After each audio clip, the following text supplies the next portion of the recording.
there's a cure for baldness. Wait. Well, it could be. There's a possibility. Look, I was excited. No, but it could be right under our noses, which for you could be pretty. That's not you went after me twice in one thing. The bald and the nose in one intro? We looked at the ear hair, so that's good. Actually, it is something that could be exciting news for millions of Americans or for people all around the world, but men and women, because let's not forget, there are women who suffer from hair loss as well. Absolutely. That's really exciting.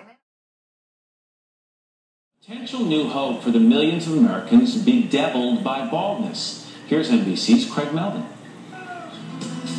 In recent years, screen stars and athletes have embraced the inevitable, making chrome domes cool.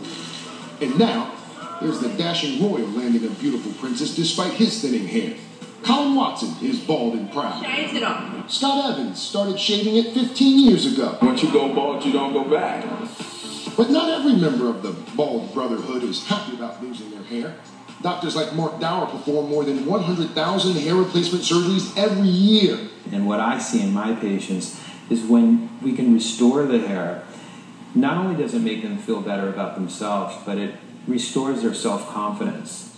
But at an average cost of between $8,000 and $12,000, hair restoration surgery is too expensive or extensive for many. To maintain hair, many turn to popular drugs like Propecia and Rogaine. Soon, though, some hope there may be another option. This research that we've come up with is fantastic news for us. Recently, Japanese scientists figured out how to grow human hair on hairless mice. Scientists discovered there's a nutrient that seems to awaken the receptors and follicles that shut down in hair loss. That nutrient and possible cure for baldness? Vitamin D. I don't think it's just the level of vitamin D. It's how the vitamin D is being handled by the receptors in the follicles that may be part of the puzzle of why we begin to lose our hair as we get older. For Dr. Mark Avram, that's cause for cautious optimism. In the next few years, we'll have many other options that ultimately one day will make hair loss a voluntary thing. If they could do it, I'd think about it. But they got to convince me first. I'm a non-believer. Some are skeptical about a miracle cure. Others don't see the need. I choose to stay bald. I'm comfortable. I like the look. My wife likes the look. I'm good.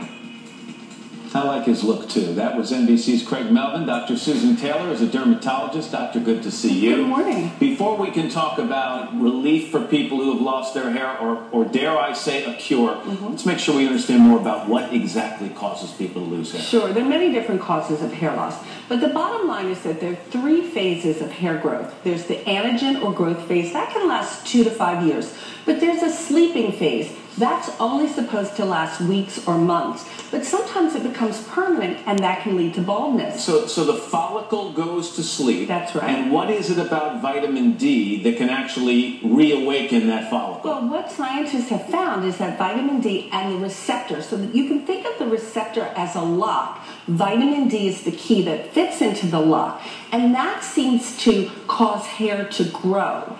And also can help generate stem cells. Those are cells that can turn into follicles to form. Did this research indicate whether vitamin D might one day be more effective than things like Rogaine and Propecia and other drugs? Well, with Rogaine and Propecia, they prevent further hair loss.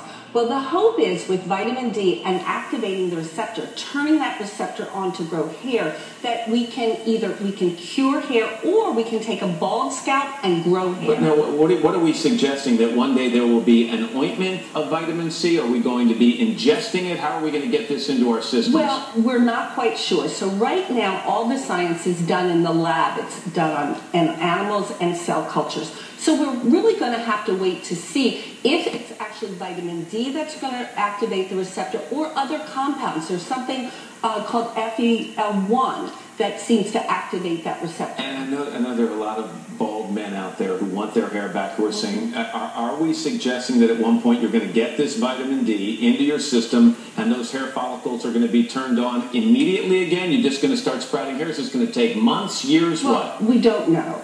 We don't know. We hope that this is going to be a potential cure, but there's much work that needs to be done to translate what we've learned in the lab to humans.